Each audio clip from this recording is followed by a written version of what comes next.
It happened on a Sunday, the kind of day that felt too normal to be the beginning of anything tragic. The sun was out, lazy clouds drifting like they had nowhere to be. I remember tying my running shoes like I had 100 times before. I even remember the exact playlist I queued up on my phone, old school R&B with a dash of hip-hop. It was supposed to be a short run, just 5 kilometers. Nothing serious, just enough to clear my head. I crossed the street near the park. Same place as always. I didn't see the car, not until the screech, not until it was too late. There was no slow motion moment, no time to react. Just a violent impact and the sound of my own body breaking. Bones don't just snap, they shatter like brittle glass under pressure. I hit the ground hard. I couldn't even scream. I just lay there, confused, staring up at the sky as it started to tilt. Everything went quiet, too quiet. I remember voices.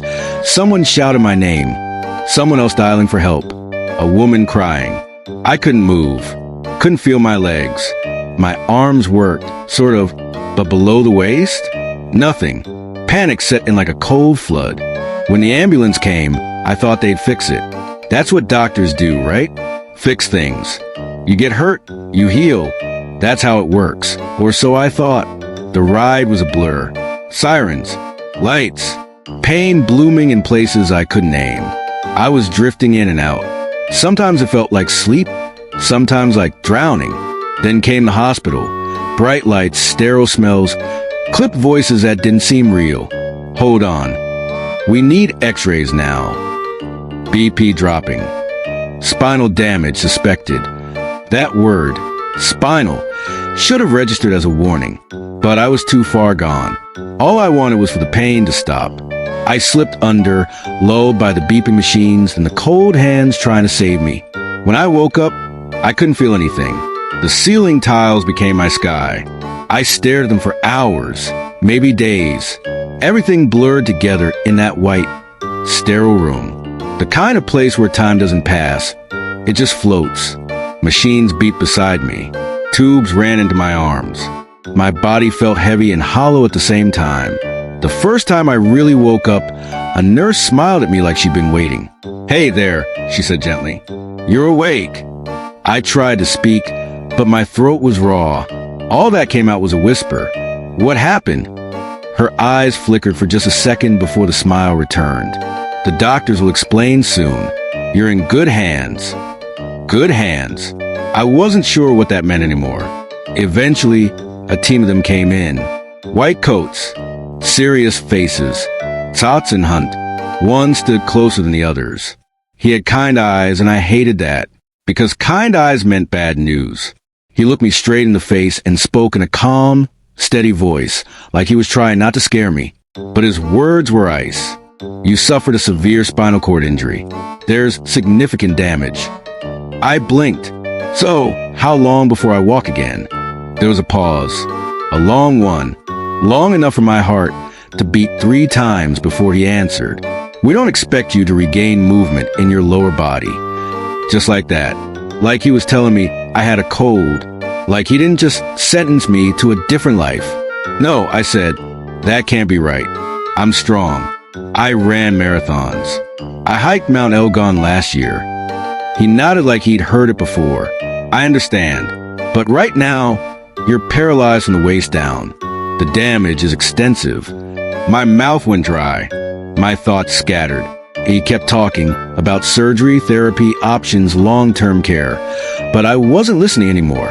My world had cracked. My future, the one I'd built in my head for years, suddenly shattered into jagged pieces. I couldn't speak. Couldn't cry. I just stared at that ceiling and felt everything crumble. I didn't sleep that night. Not really. I closed my eyes and listened to the hum of machines, the shuffle of nurses' shoes, the occasional moan from another room. But mostly, I listened to the silence of my body, the way my legs didn't twitch, the way they didn't respond, no matter how hard I screamed at them inside my head. "Move. Please move." Nothing. It was like they weren't mine anymore. Like someone had taken a knife and drawn a cruel line across my body. Life above, silence below. When the nurse came in the morning, I didn't look at her. I couldn't. She adjusted my floor and said something about breakfast, but I couldn't eat. I wasn't hungry. I was gone. People started visiting. Friends, family, all of them walking, shifting uncomfortably by my bedside, unsure of what to say. Some cried. Some smiled too hard. Some said, "You're strong. You'll get through this." But I didn't feel strong. I felt like a ghost inside a body that betrayed me. My sister came with my favorite juice. I didn't drink it. My mom tried to comb my hair. I let her. My best friend brought jokes. I didn't laugh. It was easier to just stay numb, feel nothing, be nothing. The therapist came by, cheerful in a way that made me want to scream. He rolled in a wheelchair and introduced himself as Sam. "We're going to work together," he said. "I know it's hard right now, but the journey starts with small steps." I stared at the chair, the shiny metal arms, the footrest that waited like open jaws. "No," I said. His smile didn't fade. "It's okay. We'll take our time." I turned my face to the wall. I didn't want time. I wanted my legs. I wanted to rewind the clock and run again. To feel the earth under my feet, wind in my face, sweat on my skin, not these scratchy sheets and antiseptic smells. That night, I cried for the first time. Not loud, not messy, just quiet tears that slid down into the pillow and disappeared. The first time I tried to sit up, I almost passed out. My body wasn't ready, but the doctor said I needed to move or I'd start losing muscle everywhere, even the parts that still worked. Sam, the therapist, showed up again. Same smile, same calm voice. "Let's give it a shot." He adjusted the hospital bed to a seated angle. It felt like being lifted by a crane, slow, mechanical, humiliating. My head spun. My arms trembled. My chest felt like it carried the weight of the entire world. I barely lasted 5 minutes before I begged to lie back down. But that was the moment something shifted. Not in my legs. Those were still silent, but in my mind. I hated how weak I felt. I hated how even sitting up had become a battle. But in that hatred, something small and sharp sparked inside me. A kind of defiance. A whisper I hadn't heard since the accident. "You're still here." The next day, I asked Sam if we could try again. He raised an eyebrow but nodded. Of course. It still hurt. Still drained me. But I lasted 10 minutes that time. Then 15. Then 20. By the end of the week, I could sit up for almost an hour before collapsing back, exhausted but weirdly proud. That tiny spark grew. The first time I sat in the wheelchair, I didn't cry. I didn't scream. I just sat. My arms felt awkward on the wheels, and I didn't know how to move without bumping into things. But it was the first time I wasn't flat on my back since the accident. That mattered. People still visited, still said too much or too little. But something had changed in me. I started asking questions, reading the pamphlets they left, looking up spinal injuries on my phone. I wanted to know everything. What was broken? What was damaged? What could possibly, maybe, someday be fixed? Sam noticed. "You're different this week." I nodded. "I don't want this to be the end." "Then it won't be," he said. That night, I stared at my legs under blanket. They looked the same, but I knew they weren't. Still, I touched them. I whispered to them.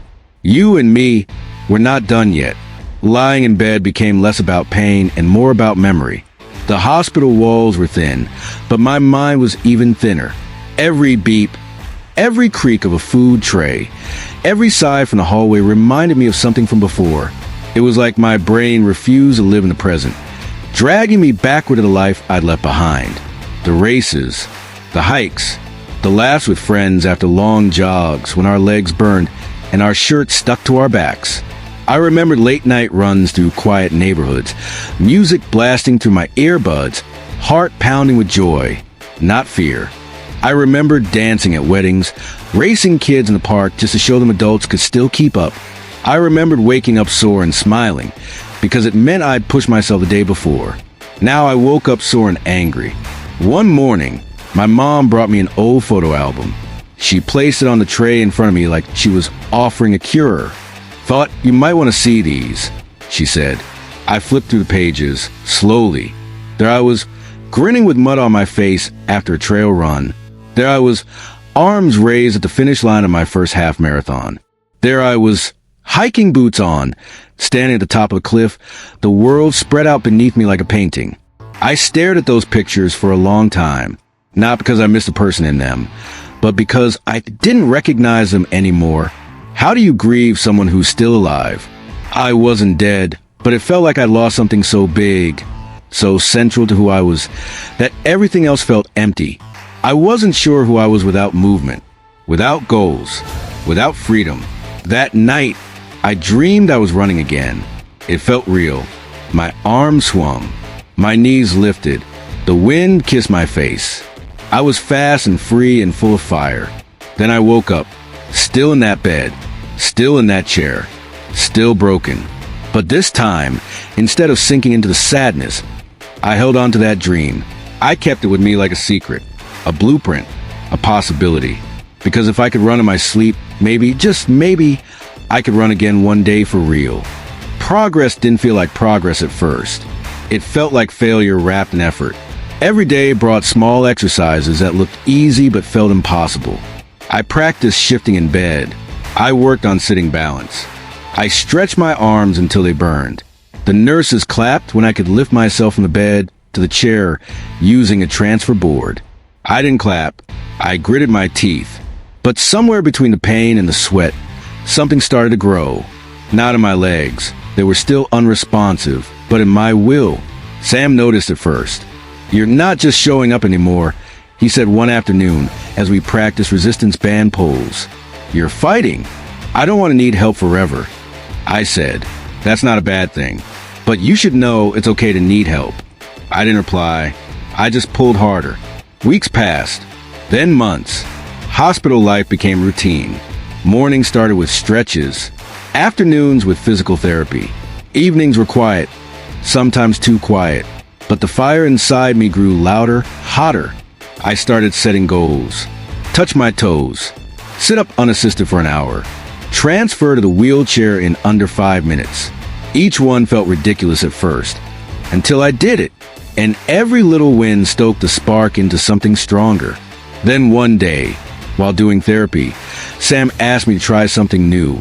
"Can you tense your quads?" he asked. I frowned. "What for?" "They don't work. Just try." I closed my eyes and focused. Focused hard. I imagined the muscle. I imagined it lighting up like a switch. I imagined my brain screaming down the line to a body that hadn't listened in months. Nothing. Then, the smallest twitch. Not even a movement. More like a flutter under the skin. Barely there. But it was real. Sam's face lit up. "Did you feel that?" I nodded slowly, afraid I'd imagined it. "Do it again." And I did. The twitch came again, stronger this time. It wasn't a miracle. It didn't mean I could walk.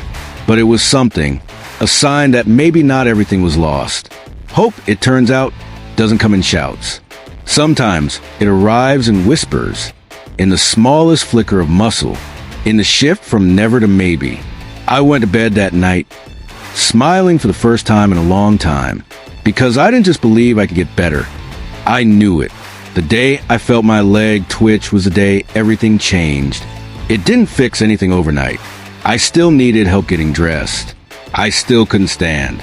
But something had shifted, not in my body, but in my mind.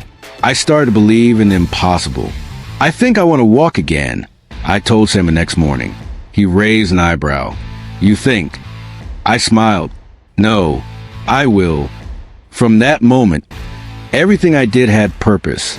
Every stretch, every arm raise, every breath. I asked for extra sessions. I studied spinal cord recovery like I was studying for an exam. I watched videos of people who had made partial recoveries, people who fought harder than anyone thought they could. Some cried, some fell, some gave up and came back later. But all of them had one thing in common. They didn't let the world tell them when to stop. So I made my own plan, not some perfect Hollywood comeback. A real one, the kind that takes years and requires tears and patience and strength even when you feel empty. Phase 1, reclaim strength. Push my upper body to the limit. Lift weights. Build arms like armor. Because if my legs were out of service, my arms would carry me. Phase 2, engage the core. Regain stability. Practice sitting, twisting, reaching. Every second, without falling, was 1 second closer to standing. Phase 3, wake the legs. Electrical stimulation. Deep tissue therapy. Visualization drills. Every day, I picture the neurons reconnecting, like a broken bridge being rebuilt plank by plank. Phase 4, try, stunt, fall, try again. Sam warned me, this won't be linear. There will be plateaus. There will be setbacks. I'm ready, I said. Let's go. And we went. That week, I held onto a parallel bar and tried to lift myself. My arms shook. My knees buckled. Sweat poured down my face. Sam was right there, holding a belt strapped around my waist, ready to catch me. But I didn't fall. I didn't rise either. I just hovered between failure and victory, between fear and fight. And in that space, I felt alive again. I want to run someday, I said to Sam. He nodded, serious. Then we start with standing. And I did. 2 seconds, then 5, then 10. My comeback had begun. Progress is addictive, until it isn't. At first, everything moved forward. My arms got stronger. My balance improved. The leg twitches became pulses. I celebrated every gain, no matter how small. Then came the wall. Weeks passed without improvement. The flickers stopped. The muscle spasms didn't return. My legs, after waking up just a little, went quiet again. No warning. No reason. Just stillness. I panicked. Why is this happening? I asked Sam. He looked at me carefully. Recovery isn't a straight line. Your nerves are healing on their own timeline. I feel like I'm going backward. You're not. Your body is just resting before the next breakthrough. But I didn't believe him. Not then. The next few days were dark. I started skipping therapy. I stopped doing stretches. I snapped at nurses. I barely spoke to my mom when she came. One night, I stayed up watching old videos of myself running. I was flying, arms pumping, legs surging, sweat glistening. It felt like watching someone else's life. Then I clicked on a video I hadn't seen before. My younger brother had filmed it at the end of my last marathon.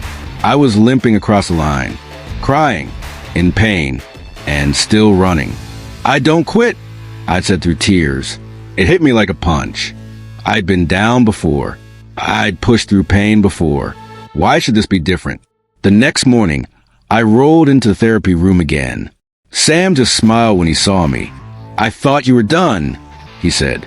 I was, for a day. He nodded. Good. Then let's break that wall. And we did. That day, we tried something new, supported walking, with leg braces and 2 therapists holding me upright. I took my first assisted steps. It was clumsy, ugly. My legs dragged more than stepped. I was drenched in sweat by the end. But I moved forward. 2 steps. 3. 5. Again, I said. We went again. By the end of the week, I had walked 20 steps with full support. I was still far from walking on my own, but it didn't matter. That invisible wall, the one between me and hope, was gone. Sometimes progress isn't a breakthrough. Sometimes it's just refusing to give up again and again and again. The word strength had always meant physical power to me. Muscles, endurance, speed. But now, strength meant something different. It wasn't about the way my body moved. It was about the way I held myself together when everything inside of me screamed to stop. My legs, still uncooperative, became a symbol of the fight, not the limit. In the months that followed my first assisted steps, my journey evolved.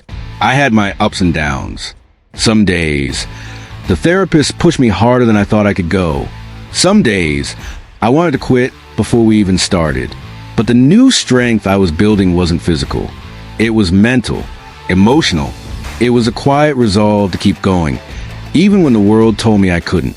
My family started to notice it first. How my eyes weren't just tired anymore. How my smile, though small, carried weight. "I'm proud of you," my sister said one afternoon, sitting by my side while I worked on shifting weight from one foot to the other. "Why?" I asked, not looking up. "Because you don't stop. You've been through so much, and yet every time you fall, you get back up." I smiled, but it was hard to hold. The weight of her words settled into my chest, and I knew she was right. I wasn't the same person I had been before the accident. I was someone new, someone forged in fire, someone who understood the strength it took to survive, not just physically, but mentally. Sam said the same thing a few days later. "You're stronger now than you've ever been." I looked at him, sweat dripping down my face as I leaned heavily on the parallel bars, my legs still shaky beneath me. "How can you say that? I'm not even close to where I used to be." He smiled, a quiet understanding in his eyes. "Because you're not giving up. That's the real strength. You're doing something even harder than running a marathon. You're rebuilding yourself from the inside out." It hit me then. I wasn't running towards something anymore. I was running through the toughest race of my life. And the finish line? It was mine to define. I spent the next few weeks working harder than ever. I added more exercises to my routine. I kept pushing myself. I kept visualizing the movement that felt so far away. One day, Sam added a new challenge. "Let's try again," he said, his voice steady. "You're stronger now. Let's see if we can take a few unsupported steps." I froze. "You know I'm not ready for that," I said, feeling the familiar fear crawl up my spine. "I think you are." We adjusted the braces around my legs, added support where needed, but this time, no one was holding me up. I took a deep breath, and I stepped forward. My left foot barely lifted off the ground, but it moved. It moved. Then my right foot. It followed, slow but steady. I wasn't running, not even close. But for the first time in months, I was walking. It wasn't perfect. It wasn't graceful, but it was mine. And in that moment, I realized something. I was already strong. I had been all along. It wasn't the body that made me strong. It was my mind, my heart, and my spirit. The determination that refused to quit. The resilience to take one more step, even when the path was unclear. I smiled, tears stinging my eyes. "I'm not done," I whispered to myself. But I'm not who I was. The first time I took a real step without support was surreal. It wasn't a grand gesture or a moment captured in slow motion like in the movies. It was a simple thing, a shift of weight, a stretch of muscle, and then, slowly, my foot lifting off the ground and setting down again. But the ground felt different now. The air felt different. The weight on my shoulders, the heaviness in my chest. It all started to lift just a little. I wasn't running, but I wasn't stuck either. Every day after that, I practiced, not just with a therapist, but in the quiet moments when no one was watching. When my mom was out, I'd try to walk from the living room to the kitchen. I'd stumble. I'd fall. But I'd get up again and again. I built routines, not just for my body, but for my mind. I became obsessed with pushing further, even when it hurt. And it did hurt. Every step felt like a new battle. Muscles screamed at me. Nerves fired in pain. But in the midst of it, something else was building. A kind of peace that came with progress. Every inch forward was a victory. Every movement, a statement. I will not be defined by what I've lost. Soon, I could take a few more steps at a time. And then, a few more after that. It wasn't fast. It wasn't pretty. But it was progress. Slow but steady. One morning, Sam asked, "How does it feel?" I smiled, a real, genuine smile that reached my eyes. "It feels like I'm coming back." He nodded, proud. "You are." By then, I was out of hospital. My home was filled with therapists, exercises, and a constant hum of recovery. I had good days and bad days. Days when it felt like I'd taken a giant leap, and days when it felt like I was back at square one. But through it all, I knew the finish line wasn't defined by a race or a time. It was something far bigger, something more important. The marathon of life wasn't about crossing a single finish line. It was about every step, every day, every ounce of effort. One day, my mom took me out to the park. She didn't ask me to walk. She just brought me there to sit on the bench. But I looked at the path, the people running, the joggers smiling as they pushed their limits, and I felt something inside me stir. "I want to run again," I said, barely above a whisper. She smiled. "And you will." And so I began again, the real journey. Not just about walking, but about reclaiming my life, piece by piece. There were days when it felt impossible, days when my legs trembled and my heart sank. But there were other days, too. Days when I walked farther than I ever thought I could. Days when I ran with all my heart. Because the true finish line wasn't somewhere in the distance. It was within me, in the strength I found through every challenge, every setback, and every triumph. One step at a time, one day at a time. The day I crossed the park and ran my first full lap, without stopping, was the day I realized something. It wasn't just my body that had healed. It was my spirit, my will. But no one told me that recovery would change me. No one told me it would make me different. Not in the way I looked, but in the way I felt about the world. There was a weight I carried now, a weight made of gratitude and quiet power. I had a deeper understanding of what it meant to fight for something, to push beyond the limits that others set for me, and even the limits I'd set for myself. I wasn't the same person who'd been lying in that hospital bed, desperate to hold on to something familiar. No, I was someone new, someone who had come face to face with their worst fears, and kept going anyway. I spent the next few months in a kind of rhythm, therapy, practice, strength building. I added more distance to my walks, more laps to my runs. My body was still rebuilding, but my heart had already become whole. But then one evening, as I stood in front of the mirror, sweat-soaked from a training session, I realized that what I'd been fighting for wasn't just the ability to move again. It wasn't just the goal of walking or running. It was a freedom to live without limits. For so long, I had defined myself by what I could do with my body, by the goals I could achieve, by the distance I could cover. But somewhere along the way, I stopped seeing myself as someone limited by what I couldn't do and started seeing myself as someone capable of finding new ways to achieve, new ways to be free. It was never about the finish line. It was about breaking free from the barriers that had once held me back. And so I made a decision. The marathon I'd always dreamed of running, I would run it. But not just for me. I would run it for anyone who had ever been told they couldn't. For everyone who had ever been broken and rebuilt. For those who were still fighting their own battles. I began training in earnest, pushing my body harder than ever before. It was painful. It was exhausting. But it was also exhilarating. I ran through pain. I ran through frustration. And on the hardest days, I ran through doubt. But I also ran through hope. And then the day came, the day I had been training for, the day of the marathon. I woke up that morning with a familiar nervous excitement, the same feeling I'd had before my first race. But this time, the butterflies weren't for the challenge ahead. They were for the journey I had taken to get here. This wasn't just about finishing the race. This was about proving to myself and to the world that I could do something once deemed impossible. The first few miles were hard.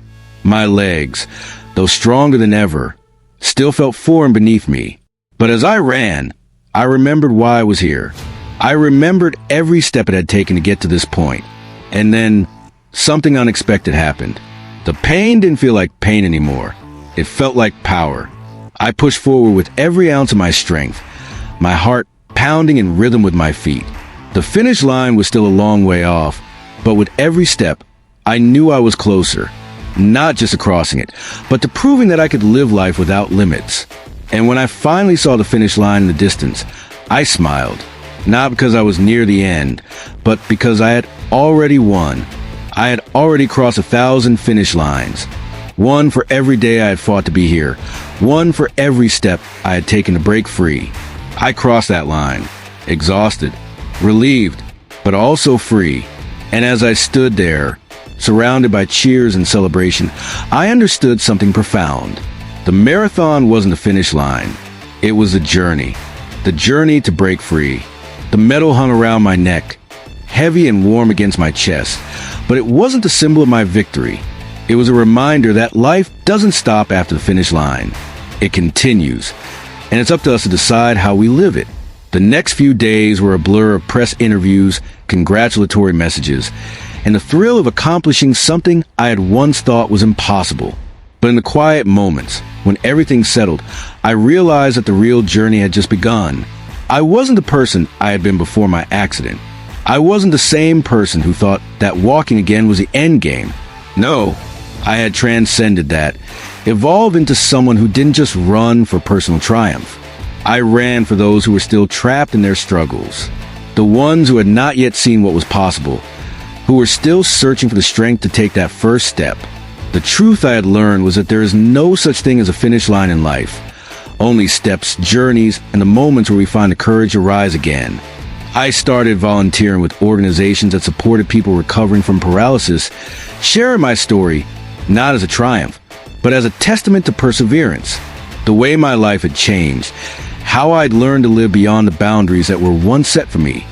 These were the stories I shared. I wanted others to know that they, too, could live without limits. The physical journey hadn't ended, either. The marathon had been just one goal. I wasn't going to stop there. I wanted to take on triathlons. I wanted to swim, to bike, to push my body to places it had never been. But more than that, I wanted to inspire others to redefine what they thought was impossible.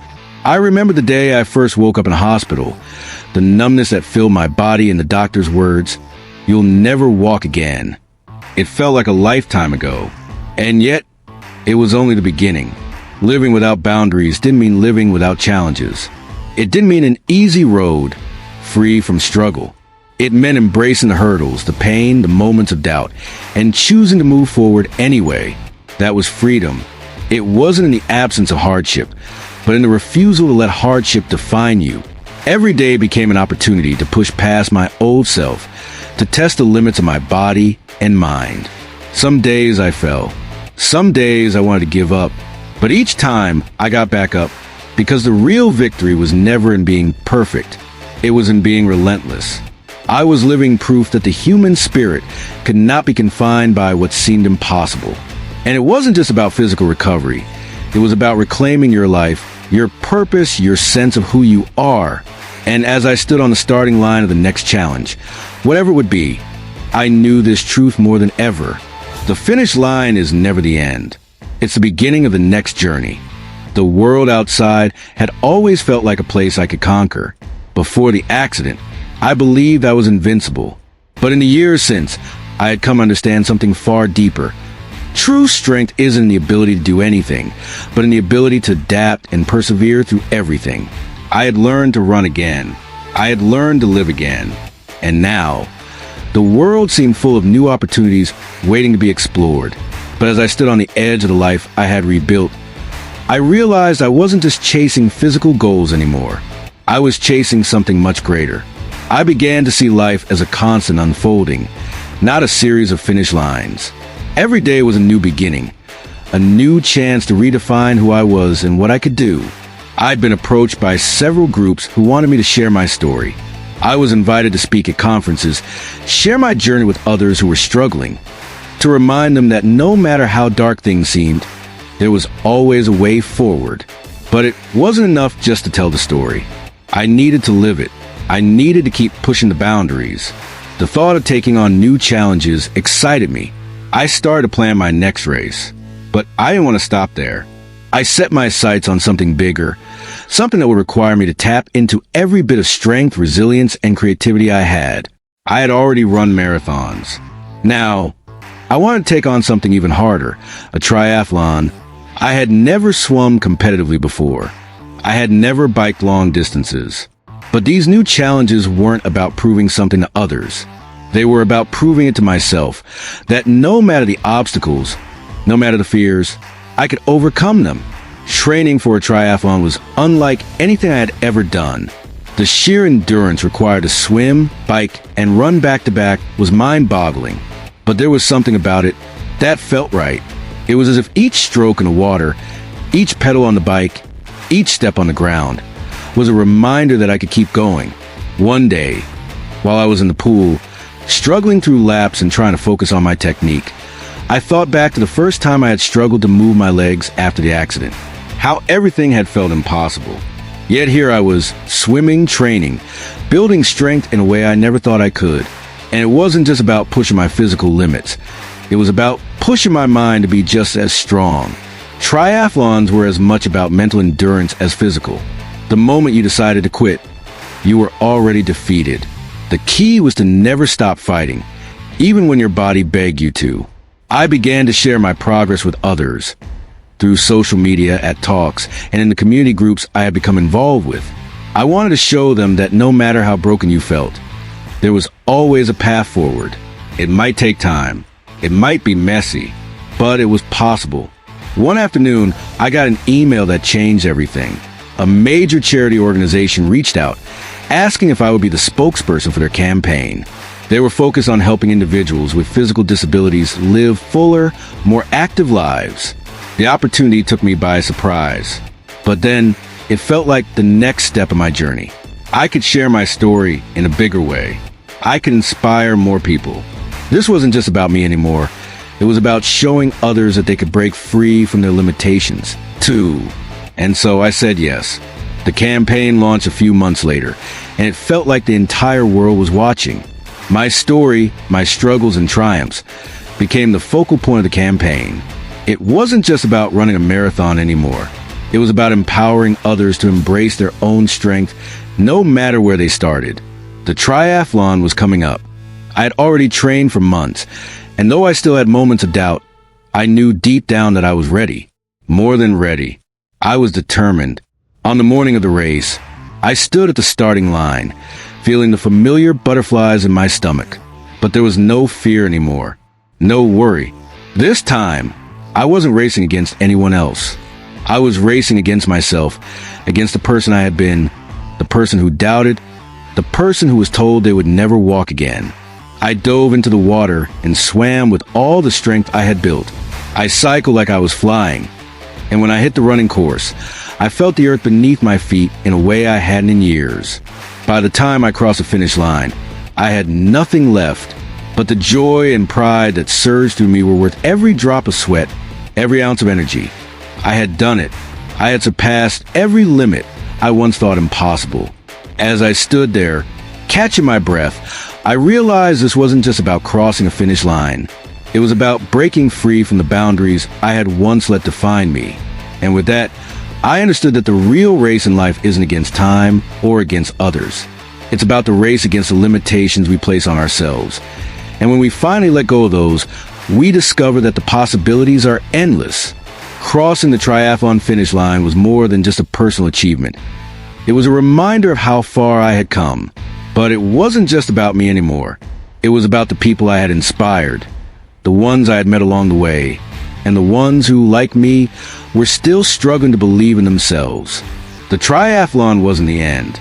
It was the start of a new chapter in my journey, one where I wasn't just pushing my own boundaries, but helping others break through theirs. After the race, my phone buzzed with messages, texts from friends, family, and even strangers who had followed my story. It was overwhelming in the best possible way. But there was one message that stood out, a simple text from Sam. "You did it. You inspire me more than you'll ever know." I paused for a moment and thought about what Sam had meant. It wasn't just that I had finished a race. It was that I had shown him and so many others that anything was possible. In the weeks that followed, my life took on a new rhythm. The campaign with the charity organization continued to grow, and I became even more involved, visiting hospitals, talking to people in recovery, and encouraging them to keep going, no matter how impossible it seemed. Each interaction, each story I heard, reinforced something I had known all along. Recovery isn't just about physical healing. It's about emotional and mental transformation. I began to find joy in helping others see their potential, watching as they fought for their lives the same way I had fought for mine. It wasn't easy, and there were moments of doubt and fear for them, just like there had been for me.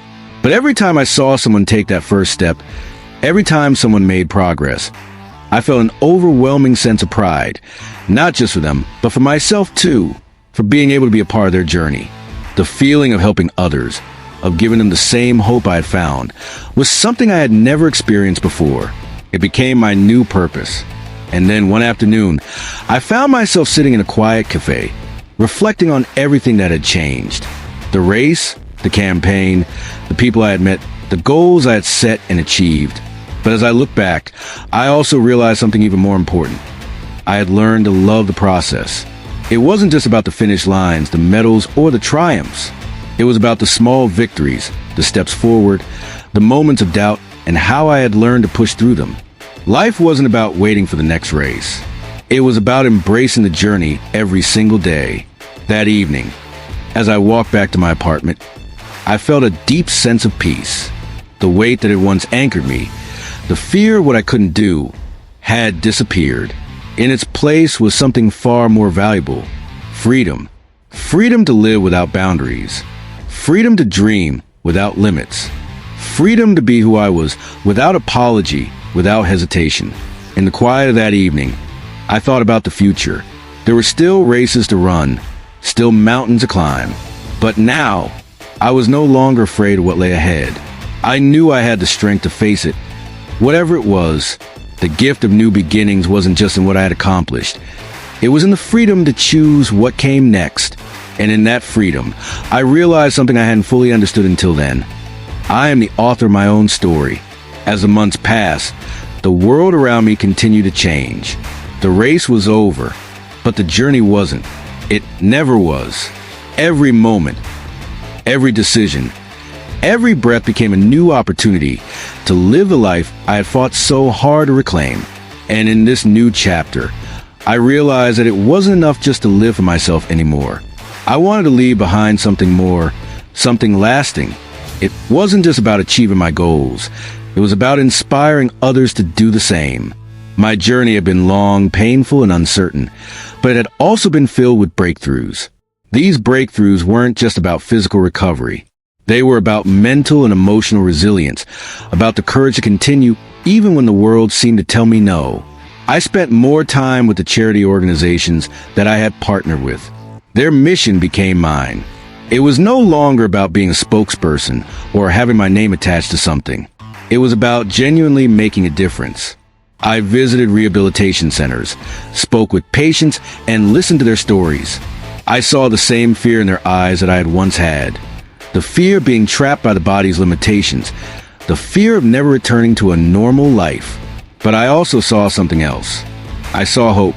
One day, while visiting a center, I met a woman named Maria. She had been in a car accident, and like me, had been told she'd never walk again. But she had made progress. She was walking with crutches, determined to regain more of her mobility, to reclaim her independence. We talked for hours about our experiences, our struggles, and our victories. "You know," Maria said, "I never thought I'd get this far. I thought I'd be stuck forever. But meeting people like you, people who understand, it keeps me going." I smiled, but it wasn't just her words that impacted me. It was the way she had said them. There was a fire in her, a determination that hadn't been there when we first started talking. And that fire, I knew, was the key to everything. That was when it hit me. My true legacy wasn't in my races, my medals, or my speeches. It was in the people I inspired to keep fighting. The ones who had been where I had been, at rock bottom, looking up, unsure what to do next. If I could be the spark to help them find their own strength, that was enough. I started to think about the long-term impact I wanted to have. It wasn't about fame or recognition. It was about building a community, creating spaces where people who had experienced hardship could come together, share their stories, and support each other. I began to organize events, support groups, and training programs specifically designed for people recovering from injury or illness, teaching them the same methods I had used to heal, not just physically, but mentally and emotionally. It was slow work at first, building relationships, creating trust, but soon enough, I saw a shift. The people I met were starting to believe in themselves the way I had learned to believe in myself. And the best part? They were beginning to inspire others too. It was like a chain reaction, a ripple effect of strength, determination, and hope. A year after my triathlon, I was invited to speak at a global conference for people with disabilities. It was humbling, overwhelming, and an incredible honor. As I stood on stage, looking out a sea of faces, some hopeful, some uncertain. I realized that I was no longer just telling my story. I was sharing a message that belonged to all of us. We all have stories. I began stories of pain, of setbacks, of obstacles. But those stories don't define us. What defines us is what we choose to do with them. We can let our challenges break us, or we can rise above them. And I choose to rise. The room erupted in applause, but it wasn't the applause that mattered to me. It was the way the people in that room looked at each other, like they could see a future where they, too, could rise. And in that moment, I knew my work was far from done. I wasn't just breaking my own limits anymore. I was helping others break theirs. Together, we were building a legacy, not just what I had achieved, but of what we could all achieve when we believed in the power of resilience, community, and shared strength. And that was the greatest victory of all. The more I worked with others, the more I realized that the journey of transformation never truly ends. It wasn't just about the moment when you crossed the finish line, whether in a race or in life. It wasn't about reaching a destination. It was about continually evolving, continually challenging yourself, and finding new ways to live without limits. I started to understand that life is a series of starts and stops, of moments that feel like endings, but in truth are just the beginning of something even greater. I thought about the first time I was told I would never walk again. The shock, the disbelief, the crushing weight of that diagnosis. But I had refused to accept it. I had risen from that moment, not just physically, but emotionally, spiritually, and mentally. I had redefined what was possible for myself. And in doing so, I had begun to redefine the world around me. But the journey didn't stop there. The more I helped others, the more I realized that each person I met was on their own path, at their own point in the process of healing. And it wasn't always about getting the finish line. It was about the work, the growth, the understanding that no matter how far along you were moving in the right direction. There were still setbacks. There were still bad days. But I had learned not to fear them. In fact, I had learned to embrace them. Setbacks were simply opportunities to start again, to reframe my approach, to find new ways of overcoming. I had stopped seeing them as failures and started seeing them as stepping stones. One day, I was sitting in a coffee shop, meeting with a group of people from the support community I had built. We were talking about our progress, our setbacks, and how far we had come since our first meeting.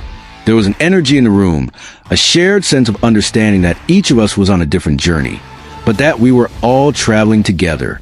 "I think I'm finally starting to see it," one of the women said, her eyes lighting up with realization. "I used to think that one day I'd reach this point where everything would be perfect, but now I know that's not how it works. It's about continually moving forward, even when it doesn't feel like you're getting anywhere." She was right. The truth was, there was no such thing as perfection. There was only progress, only change, and only the willingness to keep going. I looked around the room at the faces of people who had been through their own personal hells and had risen above them. Some had overcome injuries similar to mine, while others were recovering from illnesses or trauma or other life-altering experiences. But the common thread that united us all was the belief that we could keep going. We could continue to change, continue to grow, continue to push past our limitations. The journey wasn't about finding a place of arrival. It was about embracing the process, loving the evolution, and understanding that even when you reach one goal, there will always be another waiting for you. Life, like the races I ran, didn't have a true finish line. That was the key to it all. The journey never ends. There's always another challenge, always another way to grow, always another horizon to chase. And each time you rise to meet it, you become something more than you were before. I had spent years running toward the idea of freedom, of reclaiming my life. But now, I realized that the true freedom wasn't the destination. It was in the journey itself. The freedom to keep evolving. The freedom to choose who I wanted to be every single day, no matter what. It was a freedom that no diagnosis, no setback, no failure could take away. And as I stood on the edge of the future, I knew one thing for sure. The best was yet to come, because the journey was infinite. And as long as I kept moving, there would always be new beginnings to embrace. As the months blurred into years, I found myself standing at the crossroads of where I had started and where I was headed. Every path I had walked on, every challenge I had faced, had led me to this moment. I had spent so much time thinking about how to get back to my old life, to my old self, that I had missed the beauty of what was happening now. The truth was, I wasn't the same person I had been before the accident. And that wasn't something to mourn. It was something to celebrate. Each scar, each memory of the pain I had endured had become a part of my story. But they didn't define me. The person who had once been trapped by fear, who had believed that her life had ended, was now someone who understood the power of resilience, of growth, and of the infinite potential for change. Looking back, it was almost hard to believe how far I had come. There was a time when I didn't think I would ever walk again. A time when I couldn't see beyond the walls of the hospital room. But now, those walls had crumbled, and what lay ahead was a landscape of endless possibilities. There were still moments of doubt, moments where I wondered if I was doing enough, if I was pushing hard enough. But those moments were fleeting, because deep down, I knew that as long as I kept moving, as long as I kept fighting for more, I was exactly where I needed to be. I started to think about the future in a new way. I had spent so many years chasing something I thought was the ultimate achievement. But now, I realized that the true victory was in living fully, in experiencing the small moments and the big ones, in being present and embracing every step of the journey. There would always be new races to run, new mountains to climb, new horizons to chase. But those goals weren't the measure of my success. It was the courage to keep going, to keep dreaming, that mattered most. I began to focus more on my work with the community, with the people who had been inspired by my story. Together, we built something more than just a support network. We built a family. People came to us from all over, people who had been told they couldn't live the life they dreamed of, people who had been crushed by their circumstances. But in our community, they found strength, they found hope, they found a place where they weren't alone. I spoke at more events, met with more people, and helped guide them through their own journeys of recovery. And each time I saw someone take that first step, each time I saw someone begin to believe in themselves, I felt like I was reliving my own victory all over again. But my story wasn't the only one. As I spoke to more people, I realized that everyone had their own battle. Everyone had their own story of struggle and triumph. I didn't have the answers to all their problems, but I knew one thing for sure. They could rise, just like I had. One day, as I was reflecting on everything I had accomplished, I thought about the idea of limits. There had been so many times when I'd been told that I wouldn't be able to achieve what I had, but I had proven those limits wrong. And now, I would begin to realize that limits aren't just external, they're internal, too. We often place the greatest limits on ourselves, thinking that there's a point where we can't go any further. But the truth is, those limits only exist if we accept them. I had learned to challenge the external limitations, but now I was learning to challenge the internal ones, the fears, the doubts, the insecurities. I was learning to break free from them, to silence that inner voice that told me I wasn't enough. And in doing so, I had created a life that was boundless. As I stood at the podium, preparing to speak at another event, I looked out at the faces before me. Faces of people who were in the middle of their own battles, people who were struggling, people who were questioning if they had the strength to keep going. And I smiled. I knew that my journey wasn't over. There would always be new challenges, new chapters to write.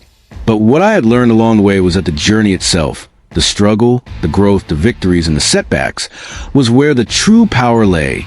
The race doesn't end when you cross the finish line. It never does. It continues every day, with every choice you make to keep going, to keep striving for more, to keep believing that you can. And in that belief, you create a life beyond limits. It had been 2 years since that first moment of disbelief, the moment when I was told I would never walk again.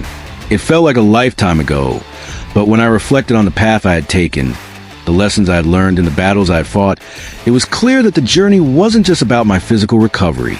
It was about resilience, the ability to bend but not break, to face adversity and grow stronger from it. Resilience was something I had to cultivate every day. It wasn't always easy. In fact, some days it felt impossible. There were moments when my body felt too tired to keep going, when my mind wanted to give up. But resilience wasn't about avoiding those moments. It was about facing them head-on, acknowledging the struggle, and choosing to keep moving anyway. I had learned that resilience wasn't just a trait you were born with. It was something you built over time, piece by piece, with every decision you made, with every setback you overcame. It was a muscle you exercised when life didn't go as planned, when everything seemed to be working against you. And the more you practiced, the stronger it became. It was easy to talk about resilience when I was standing on a stage, sharing my story with others. But there were moments when it wasn't so easy to live it. The quiet nights when I doubted myself, when the weight of the world seemed too heavy to bear. But even then, I found the strength to push forward, because I had learned that resilience wasn't about being invincible. It was about accepting that you could fall, but still choose to rise. And that was enough. One morning, I found myself in the middle of a group training session for a new program I had created for people in recovery.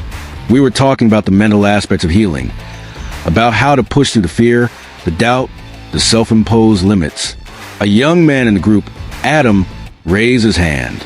He had been in a car accident 6 months prior, and his journey mirrored my own in many ways. He had been told he would never walk again, and yet here he was still fighting. Some days, it feels like I'm just going in circles, Adam said, his voice thick with emotion. Like I'm working so hard, but I'm not getting anywhere. I keep hitting walls. The room fell silent as everyone looked at him. It was a feeling we all understood. We had all been there at one point or another. Feeling stuck, feeling like progress was impossible. I paused for a moment, reflecting on how far I'd come, the walls I had hit, the struggles that had seemed insurmountable. And then I spoke, my voice steady but filled with the weight of my own experience. It's okay to feel stuck, I said. In fact, it's normal. There are days when you'll feel like you're not moving at all. But the key is to keep going anyway. The process doesn't always look like progress, but every small step counts. You won't see the changes overnight, but trust me, they're happening. Adam nodded, and the room seemed to breathe a collective sigh of relief. The truth was, healing was never linear. There would always be ups and downs, moments of triumph followed by moments of doubt. But resilience was the ability to keep moving through those moments, to keep believing in yourself even when the path ahead seemed unclear. The weeks that followed brought more breakthroughs for Adam, and for many others in the group. We celebrated each small victory, each new step, each new movement. But more than that, we celebrated the strength to continue, to show up every day, no matter how hard it got. Through all the ups and downs, I had learned something essential. Resilience wasn't just about bouncing back. It was about moving forward, no matter the pace, no matter the obstacles. It was about knowing that even when things felt impossible, there was always a way through. It was about believing in the future, even when the present felt overwhelming. As I continued to guide others through their own recovery journeys, I started to see the transformation not just in them, but in myself. There was a deep sense of fulfillment in watching others overcome their fears, their doubts, and their pain. It reminded me of where I had started, of the small steps I had taken, of the person I had once been, unsure of what was possible. But now, I was the one helping others take those steps, to see the possibility in their own lives. Resilience was a cycle. The more you gave, the more you received. And the more you helped others rise, the stronger you became. It wasn't just about surviving. It was about thriving, about embracing every challenge and transforming it into an opportunity for growth. The power of resilience wasn't just in how you overcame your struggles. It was in how you helped others do the same. And as I stood there, watching Adam take another step forward, I knew that this journey would never truly end. It would continue, one step at a time. Together, we would rise. As I watched the transformations unfold around me, I couldn't help but think about the unexpected ripple effect that had begun when I first decided to fight back. What started as a personal battle, one where I was simply trying to reclaim my life, had turned into something much bigger. My story wasn't just about me anymore. It had become a story for others, a story of hope and possibility that spread far beyond the walls of support group or the events where I spoke. It had rippled through families, communities, and even strangers who had come across my journey. When I first began my recovery, I never imagined how deeply my experience would touch the lives of others. All I wanted was to stand again, to prove to myself and the world that I could overcome. But as I healed, I realized that my progress wasn't just mine to enjoy. It was something I could share, something that could inspire others to begin their own healing journey. In those early days, I had thought I was alone. The quiet of the hospital room had been deafening, the isolation unbearable. But in the years that followed, I saw how connected we all truly are. One person's triumph could light the way for someone else to take the first step, and then that person would help someone else, and the cycle would continue. I had learned that our stories, our struggles, our victories, each one created a ripple that could change the course of someone else's life. I started to see the ripple effect in the faces of the people I worked with. The young woman who had been paralyzed in a car crash, who thought she would never walk again, was now running her own marathon. The man who had lost his wife and children in a devastating fire and had fallen into depression was now mentoring other men who had experienced similar loss. Each of them had taken their pain and turned it into power, just as I had. And as they did, they began to pass that power on to others. The more people I helped, the more I realized how deeply connected we all were. Our struggles and triumphs weren't isolated. They were shared experiences that had the power to unite us, to remind us that we weren't alone, even in our darkest moments. One day, a woman approached me after one of my speeches. She looked at me with tear-filled eyes and said, "You have no idea what your story has meant to me. I've been living in fear of my own limitations, convinced that I couldn't move forward. But hearing your journey, seeing what you've done, it's made me believe again." I smiled, but I knew the truth. I hadn't done anything extraordinary. I had simply chosen to keep moving, to keep believing in myself, even when the world told me I couldn't. And now, my story was helping someone else find that same belief. The ripple effect was alive and real. And then I thought about the people who had inspired me, the doctors who believed in me, the friends and family who cheered me on, the strangers whose stories of strength had pushed me forward. Their belief in me had sparked a belief in others. It was the same belief that I now passed on to those who were struggling, to those who needed to hear that their dreams were still possible, no matter what they had been told. But the ripple effect wasn't always easy. It wasn't always met with instant success or gratitude. There were times when people resisted the help I offered, when they weren't ready to hear that change was possible. And that was okay. I had learned that not everyone was ready to take the first step. But that didn't mean I stopped sharing my story, stopped reaching out. Sometimes, the ripples had to travel farther before they reached someone who was ready to hear them. The more I worked with people, the more I understood the power of patience. Change didn't happen overnight. Healing didn't happen in a straight line. It was a slow, sometimes painful process. But the key was to keep pushing forward, to keep planting seeds of hope and inspiration, even when you didn't see immediate results. Because eventually, those seeds would grow. And when they did, they would create their own ripples, ripples that spread far beyond what you could imagine.